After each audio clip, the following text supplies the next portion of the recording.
नमस्कार, सीमा कौशिक की कक्षा में आपका स्वागत है। आज की हिंदी कक्षा में हम करेंगे कक्षा 9वीं की हिंदी की पाठ्य पुस्तक क्षितिज भाग 1 से कविता मेघ आए, जिसके कवि हैं सर्वेश्वर दयाल सक्सेना जी।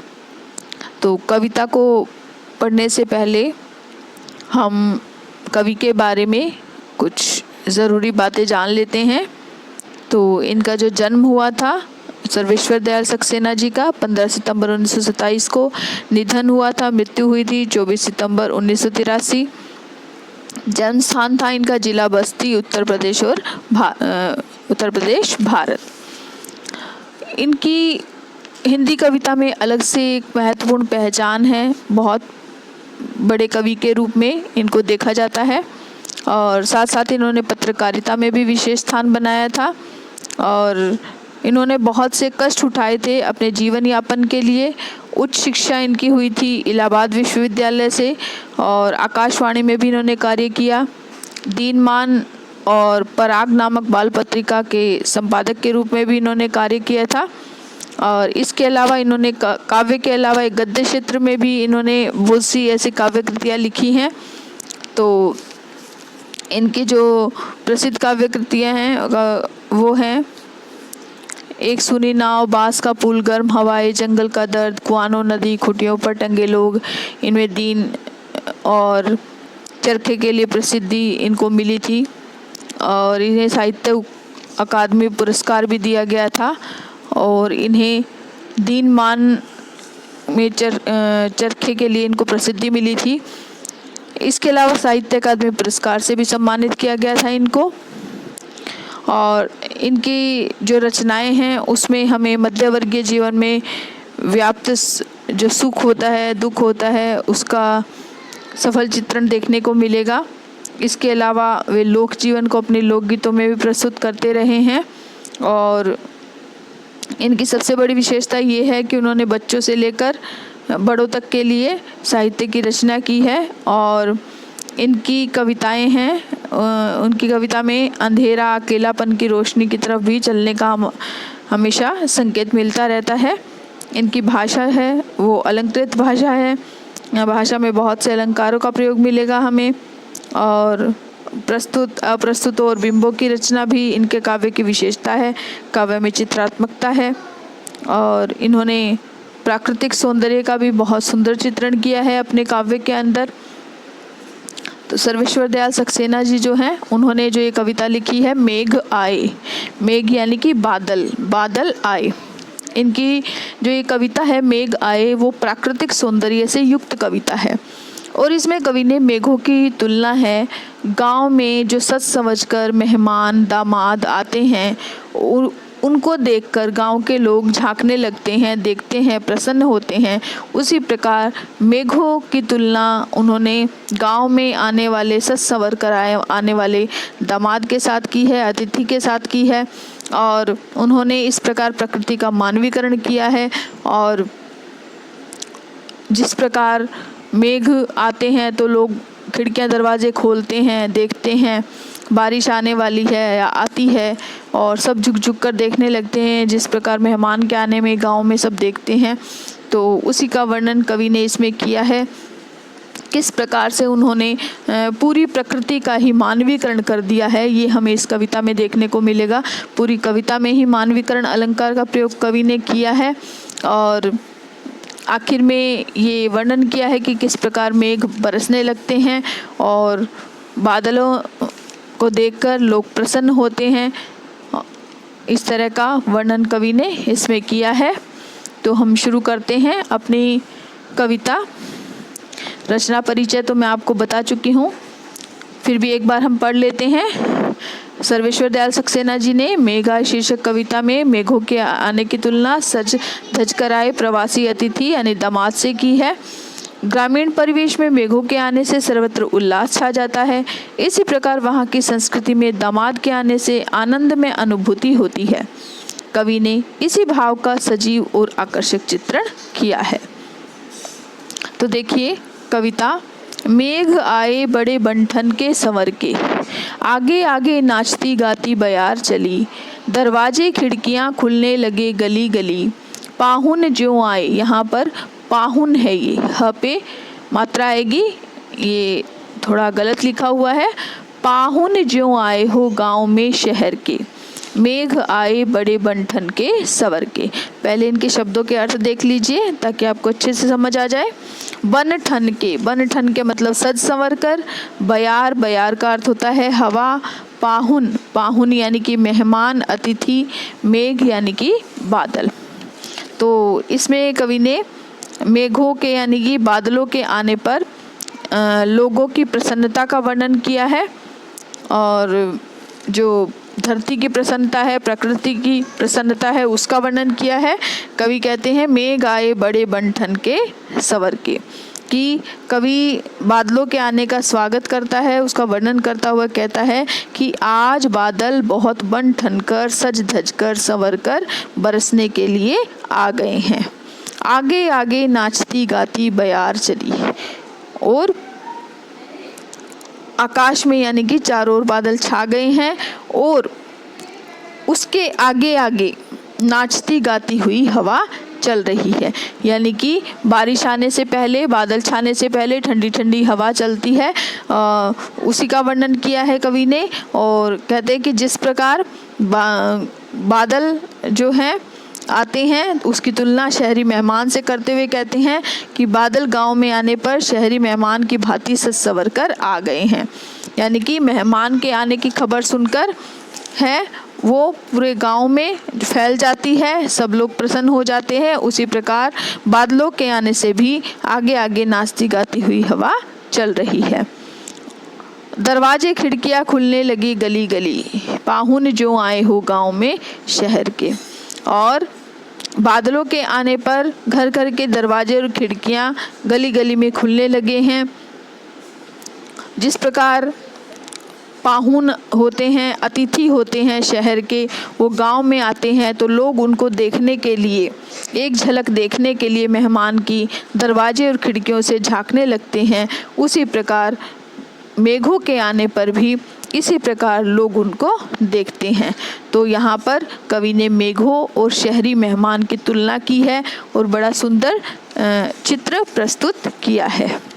तो आपको ये अच्छी प्रकार से समझ आ गया होगा। इसमें हम देख लेते हैं इसका शिल्प सौंदर्य। इसमें आप देख ही सकते हैं कि अनुप्रास अलंकार तो है ही, और पुनरुक्ति प्रकाश अलंकार भी है, और गली गली जैसे इसमें पुनरुक्ति प्रकाश अलंकार है। उत्प्रेक्षा अलंकार भी है। पाहुन ज्यों आए हो गांव में शहर के, ज्यों आ गया है तो उत्प्रेक्षा अलंकार है। और पूरे जो कविता में तो मानवीकरण अलंकार तो है ही, और चित्रात्मकता का गुण भी देखने को मिल रहा है हमें। भाषा सरल और सहज है। आगे देखिए, पेड़ झुक झांकने लगे गर्दन उचकाए, आंधी चली धूल भागी घाघरा उठाए, बांके चितवन उठा नदी ठिठकी घूंघट सरके, मेघ आए बड़े बन ठन के संवर के। उचकाए मतलब उठाकर। बांकी चितवन, बांकी मतलब तिरछी, चितवन मतलब दृष्टि, ठिठकी, ठिठकी मतलब ठहर जाना, ठहर कर, मेघ बादल। तो इसमें मेघों को तो पाहुन के रूप में, मेहमान के रूप में माना ही है कवि ने, और प्राकृतिक जो उपादान है उनके सौंदर्य के द्वारा चित्रित किया है उसको। तो कवि मेघों के सौंदर्य का वर्णन करते हुए कहता है कि पेड़ झुक झांकने लगे गर्दन उचकाए, आंधी चली धूल भागी घाघरा उठाए। कि बादल है वो गांव में आने वाले मेहमान यानी पाहुन की भांति बन संवर कर आ गए हैं, और उनके सौंदर्य को देखकर पेड़ है वो अपनी गर्दन उचकाकर झांकने लगे हैं। यानी कि जैसे कोई मेहमान आता है तो लोग गर्दन उठाकर गांव में उसको देखते हैं उत्सुकता के साथ, उसी प्रकार मेघों को देखने के लिए भी ऐसा लग रहा है। पेड़ जब हिलते हैं तो ऐसा लग रहा है वो अपनी गर्दन उचकाकर उनको देख रहे हों। आंधी चली धूल भागी घाघरा उठाई। और कवि मानवीकरण करते हुए कहता है कि मेघों के आने पर आंधी, धूल भरी आंधी बारिश के आने से पहले जो चलती है वो चलने लगी है, और ऐसा लग रहा है मानो धूल शर्माकर घाघरा उठाकर भागकर चली गई हो। यानी कि जब मेहमान आता है तो जो गांव की जो युवती होती हैं वो किस प्रकार अपने घाघरे को उठाकर घूमती हुई कूदकर उनकी खबर देने के लिए गांव में भागती हैं, उसी प्रकार जो मेघ है उनके आने पर धूल भरी आंधी चलने लगती है, उसी का वर्णन कवि ने किया है। बाकी चितवन उठा नदी ठिठकी घूंघट सर के। और जिस प्रकार मेहमान के आने पर जो वहाँ की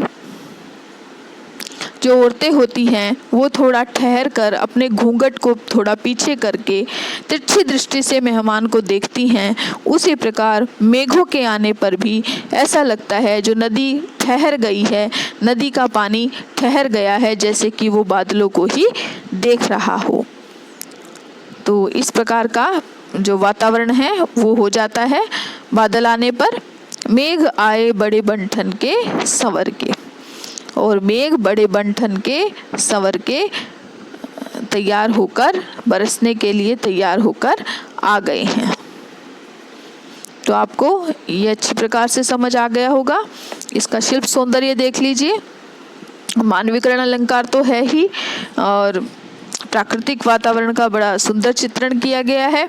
अनुप्रास अलंकार है और मेघों को पाहुन का रूप दिया गया है। तो चित्रात्मकता है और भाषा सरल और सहज है। आगे देखिए, बूढ़े पीपल ने आगे बढ़कर जुहार की, बूढ़े पीपल ने आगे बढ़कर जुहार की, बरस बाद सुधी लीनी, बोली अकुलाई लता ओठ हो किवार की, हरसाया ताल लाया पानी परात भर के, मेघ आए बड़े बंठन के संवर के। इसमें शब्दों के अर्थ देख लीजिए। जुहार यानी कि आदर के लिए झुककर जो नमस्कार किया जाता है आदर स्वरूप, उसको कहते हैं। बरस यानी कि वर्ष, सुधी याद, लीन्ही ली, अकुलाई व्याकुल, ओट आड़, किवार किवाड़, हर्षाया हर्ष से भरा, खुशी से भरा, ताल तालाब, मेघ बादल। तो इसमें जो बताया गया है कि किस प्रकार प्राकृतिक उपादान है वो कैसे मेघों रूपी मेहमान का स्वागत कर रहे हैं। तो जैसे गांव में मेहमान आते हैं तो सब उनका स्वागत करते हैं, और उसी प्रकार मेघों का भी स्वागत कर रहे हैं प्राकृतिक उपादान। क्या कह रहे हैं कवि? बूढ़े पीपल ने आगे बढ़कर जुहार की कि बादलों के आने पर जो बूढ़ा पीपल का पेड़ है वो झुककर, ऐसा लग रहा है वो झुककर बादलों का स्वागत कर रहा हो। जिस प्रकार मेहमान आते हैं गांव में तो झुककर उनका स्वागत किया जाता है, तो उसी प्रकार ऐसा लग रहा है बूढ़ा पीपल भी झुककर बादलों का स्वागत कर रहा है। बरस बाद सुधी लीनी, बोली अकुलाई लता ओठ हो किवार की। अकुलाई यानी कि व्याकुल। और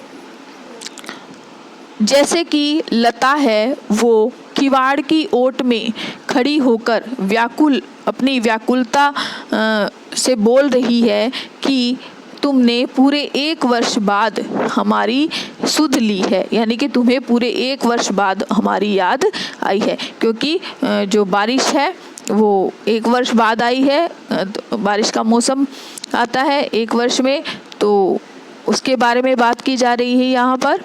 तो जिस प्रकार नायिका है, जब कोई मेहमान है काफ़ी समय बाद जाता है, तो जिस प्रकार नाराज़ होकर नायिका जैसे कि किवाड़ की ओट में खड़ी होकर उसे उल्हाना दे रही हो कि पूरे 1 वर्ष बाद तुम्हें हमारी याद आई है, उसी प्रकार ऐसा लग रहा है जैसे लताएं भी बादलों को उल्हाना दे रही हैं और कह रही हैं पूरे 1 वर्ष बाद तुम्हें हमारी याद आई है, यानी कि पूरे 1 वर्ष बाद तुम यहाँ आए हो।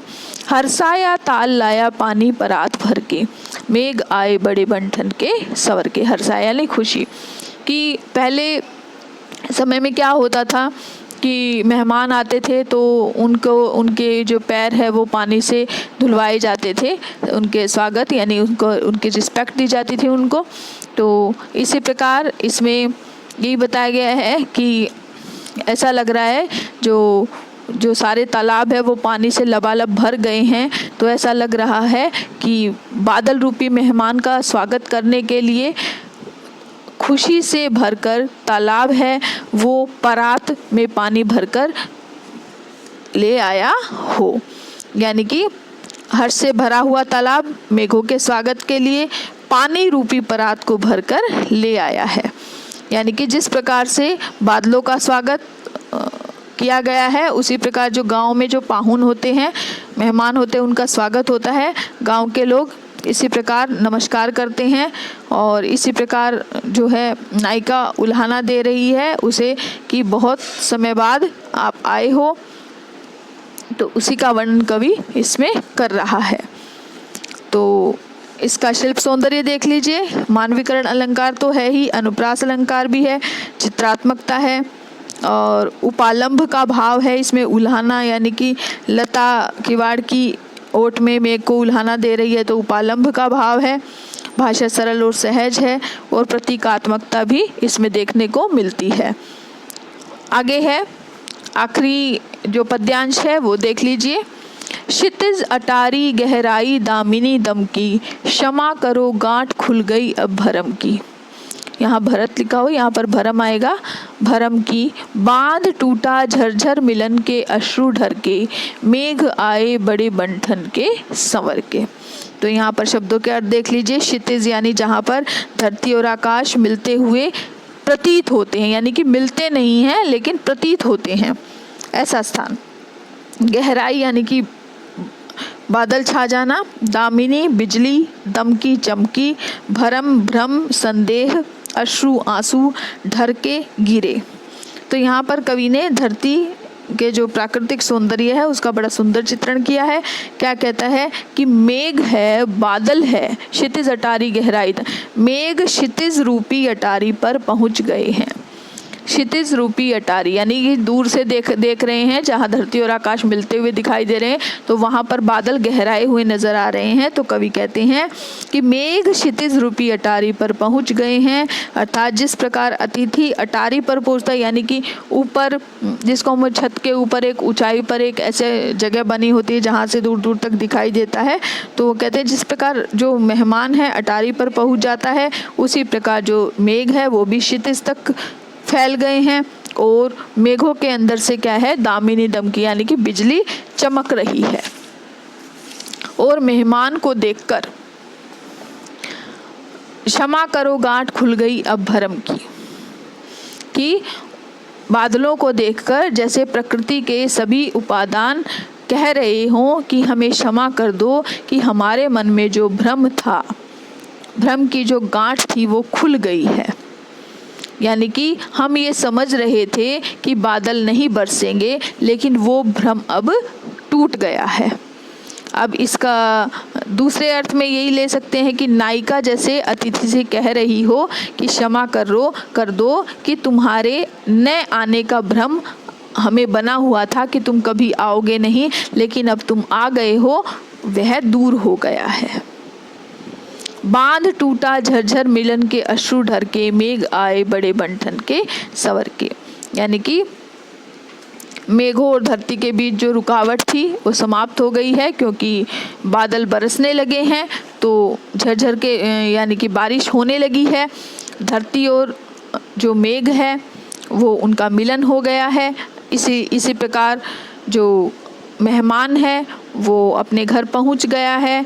इस प्रकार दोनों की आंखों में खुशी के आंसू हैं, यानी कि दोनों नायिका और नायक, अतिथि मेहमान की दोनों की आंखों में खुशी के आंसू है और दोनों एक दूसरे को देखकर खुशी में उनके आंखों में आंसू आ जाते हैं।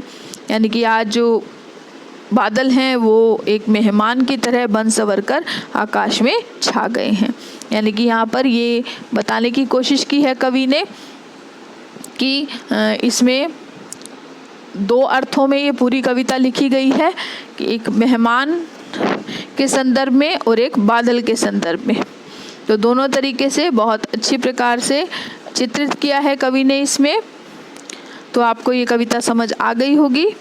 इसके जो शिल्प सौंदर्य है वो देख लीजिए। अनुप्रास अलंकार है, पुनरुक्ति प्रकाश अलंकार है, यहाँ पर रूपक अलंकार है। आपको समझ आ गया होगा।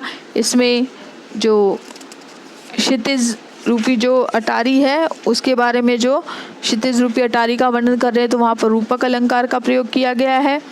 और तद्भव शब्दावली भी है, चित्रात्मकता है, भाषा सरल और सहज है। तो ये सब इसके शिल्प सौंदर्य में आ जाएगा। तो आपको ये कविता अच्छे प्रकार से समझ आ गई होगी। इस वीडियो को अच्छे से सुनिए और ताकि अच्छे से समझ आए आपको, और इसके प्रश्नोत्तर भी आपको समझ आ जाएंगे। अगर कविता समझ आ गई तो प्रश्नों के उत्तर आप अच्छी प्रकार से कर पाएंगे। अगर वीडियो को अच्छी प्रकार से नहीं देखेंगे, समझेंगे, तो ये कविता नहीं समझ आएगी।